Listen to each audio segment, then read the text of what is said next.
السلام علیکم and welcome to بیت دنیا کا مہنگا ترین شہر۔ غیر ملکیوں کے لیے سب سے مہنگے شہروں میں Tokyo, Hong Kong, Geneva, new York یا سنگاپور جیسے ترقی یافتہ شہروں کا تصور آتا ہے، اور یہ سب دنیا کے 10 مہنگے ترین شہروں میں ہیں، لیکن دنیا میں سب سے زیادہ مہنگا شہر ان میں سے نہیں۔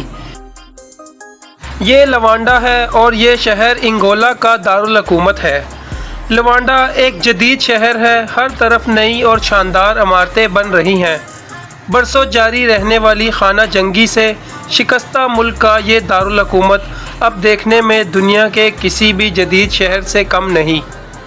یہاں پر 2 بیڈ روم کا اپارٹمنٹ 7 لاکھ روپے ماہانہ کرائے پر ملے گا۔ ملک ڈونلڈ کا بگ میک 2,2500 روپے میں اور 1 مہینے کا انٹرنیٹ 40,000 روپے ماہانہ پہ ملے گا۔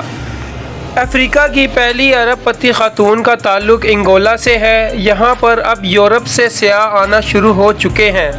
21ویں صدی میں آمدنی میں ہونے والی تیز ترین ترقی پوری دنیا میں اس ملک کی ہے۔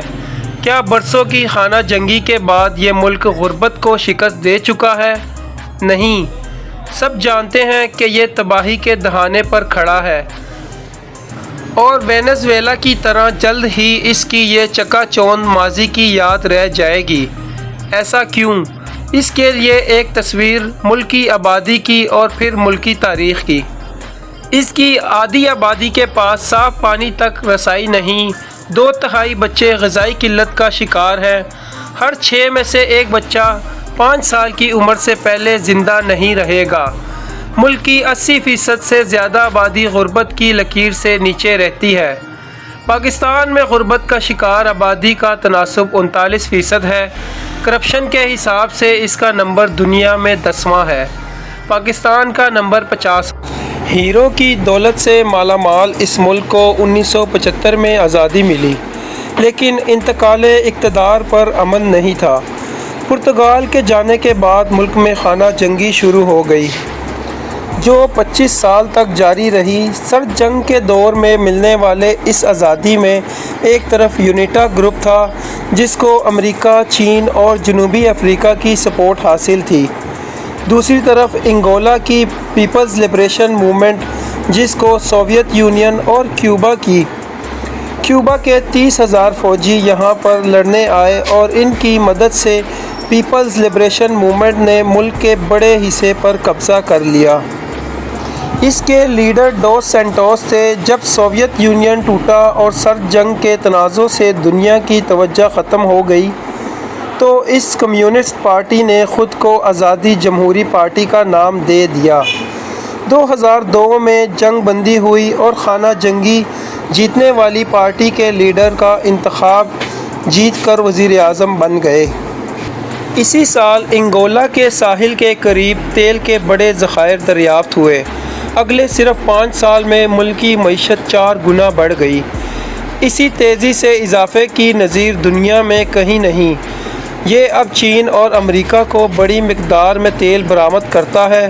15 سال تک گوریلا کمانڈوز نے ملک پر چلانے والے کمیونسٹ رہنما ڈوس سینٹوس اس سے اگلے 15 برس 2007 تک جمہوری وزیر اعظم رہے۔ ان کی بیٹی افریقہ کی امیر ترین خاتون ہے۔ پچھلے سال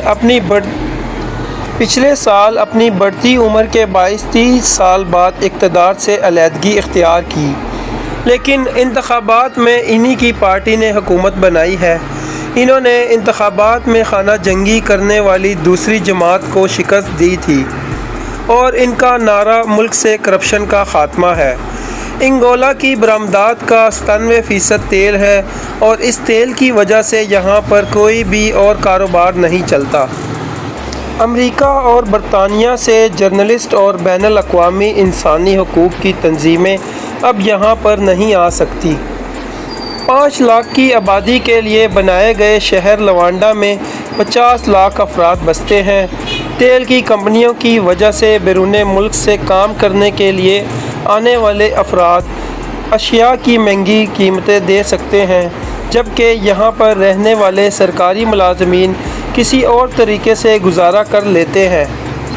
تیل کی قیمت نیچے جانے کے بعد یہ ملک اب معاشی بحران کا شکار ہے، اور اگر تیل نکلنا کم ہو گیا یا دنیا کا تیل پر انحصار کم ہو جائے تو انگولا میں رہنے والی امیر اقلیت کے لیے بھی یہ ملک وینزویلا بن سکتا ہے۔ ہم امید کرتے ہیں کہ ہماری آج کی ویڈیو آپ کے لیے معلوماتی رہی ہوگی۔ مزید ایسی ہی انفارمیٹیو ویڈیوز دیکھنے کے لیے چینل کو لائک اینڈ سبسکرائب کے بٹن کو ہٹ کر دیں تاکہ ہر آنے والی نئی ویڈیو کی بروقت نوٹیفیکیشن آپ کو ملتی رہے۔